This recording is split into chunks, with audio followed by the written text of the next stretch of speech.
my gosh. Well, it's great to have you here and great to have Thank you. This is not my dog, by the way. Nor I is don't know it whose mine. dog this is. She just showed up in the Young Hollywood But studio. yeah. No, this is Georgie, our resident mascot, and she apparently, she loves you. If I said I was leaving my wife for you, you'd be there, right there. She would be right there. Yeah. This is a spoiler alert for season 3 on Season Scandal. 3. Georgie comes in. Georgie the picture. is in the White House. Georgie is in the White House. Fitz gets a dog.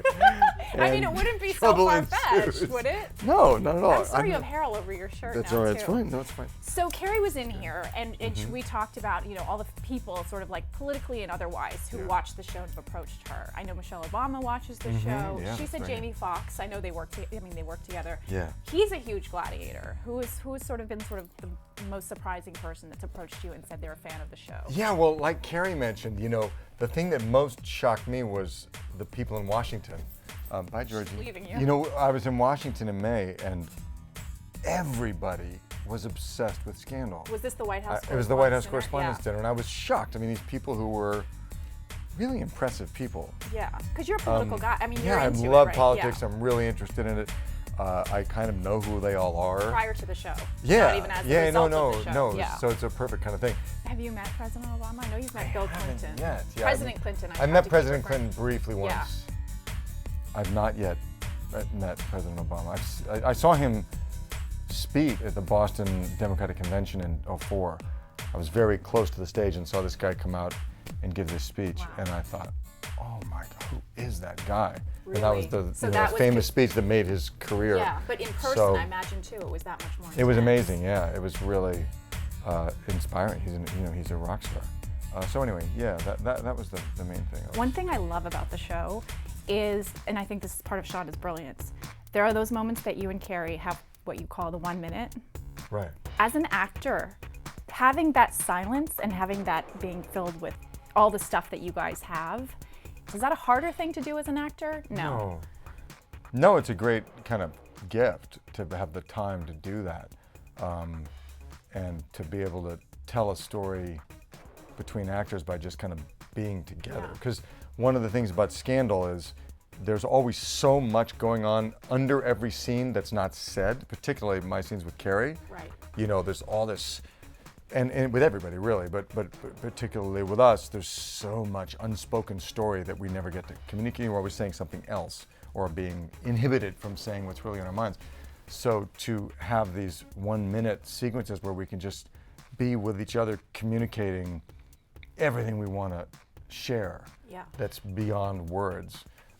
It's an amazing kind of acting exercise. You know? And it's so true to real relationships too. Yeah, and audiences really dig it, which is incredible. What has been the moment that has made you the most so far? Well, in season 2, the episode at Verna's funeral, I've been telling Olivia that we belong together. Edison has proposed marriage, and that she must not let that happen, that she must wait for me, and we must be together. We had this beautiful love scene in Cyrus's office, and then several scenes later, we're at this funeral, and she comes up and says, "Okay, I've told Edison no. I'll wait for you, Fitz. I love you. I'll wait for you." And I turn to her and I say, "Oh yeah, about that. I changed my mind about that. Don't wait for me. I don't want you." And I just ice her. And when you understand later how that happened, but when we were reading it, I had no idea that was going to happen, and I literally couldn't get the words out. Really? I was like, it gets real at your table. Yeah, it was, I couldn't, formulate the words. And Shonda, I remember looking over at Shonda, because they're all around this big table, and she was like, "It's going to be okay." Otherwise, you would have gone home and been very upset. You are like the Scandal fans. Yeah, I was really shaken up up by it. But the way we do the table readings is great, because we have the same experience of the show that the fans have. Right. And we're you get to be constantly shocked and, amazed by the big moves that Shonda makes. In and her then makes writing it all team. work somehow. We have a couple of your Twitpics behind you on Okay. the monitor. You look afraid to look behind your shoulder. Is this from season 3? Shooting No, this was from the other night. Yes, season 3. This was late at night shooting. So now we know what you're like on set. You're the sleeper. And I was sleeping. It was like 1 or 2 in the morning, And Denise, our makeup artist, like I was laying on the, just between shots, trying to rest and keep my head together, and she comes up with her makeup brush. So I think it was Friday night. We did, And then there's one more that we have, and I don't think this is from Scandal. I think you must Oh, be no, directing, you know because what this that is what was? directors Yeah. do. That was they when sit I in was- bathtubs and line up a shot. That was, yeah, that was the episode I directed of Scandal, and there was a scene that ended up, I think, not being in the show, where somebody was like dead in a bathtub.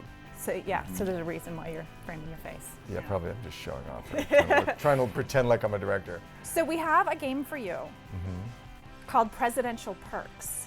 Well, we're going to give you two scenarios, and you tell me which would you rather. And these are real life presidential perks. Really? Okay. Yes. Okay. Good. So would you rather have at your disposal a 24-hour live-in executive chef, or what they have on the grounds, the home basketball court, the tennis courts, the jogging track?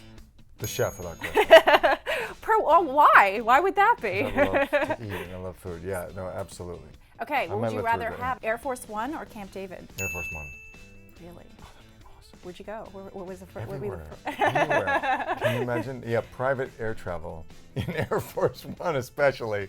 Wouldn't be bad, right? Then you've got the copter too at your disposal. Right. Okay. Exactly. What would you rather have? The Blair House, which I don't know if you know what that is. I do. It's, for people who don't know, it's a guest house on the grounds. Or the Beast, which is the presidential car, which incidentally shoots tear gas and has infrared lights. I think it'd be pretty badass. I'd go for Blair House. Not because I wouldn't want to have guests, but because you could have the most awesome guests and parties. Would you rather have the home movie theater or 24-hour executive pastry chef? Home movie theater. You would have to. I mean, you're a director, actor. I mean, Oh that's- yeah, how fun would that be?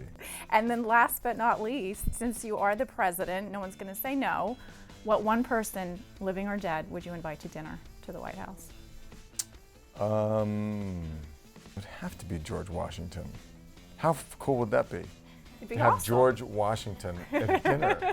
He might be a little intimidating, so I don't know, but yeah, George Washington, that'd be good. That's a good one. So before we let you go, I wanted to point out, because I know you're being chased in airports from the Scandal fans. Now you've got the Divergent fans Right, too. so I'll be chased from two directions. You It'd be will. Fantastic. I love that. Bring it on. No arguments there, right? Well, it's delightful to have you here. Yeah, I so know good to see a you. lot of ladies and gents in the Young Hollywood studio are thrilled to have you here. Oh, thank you. Congratulations. Thanks, Nikki. Congrats Yeah. on the new series too. Yeah, thank you. Can't wait.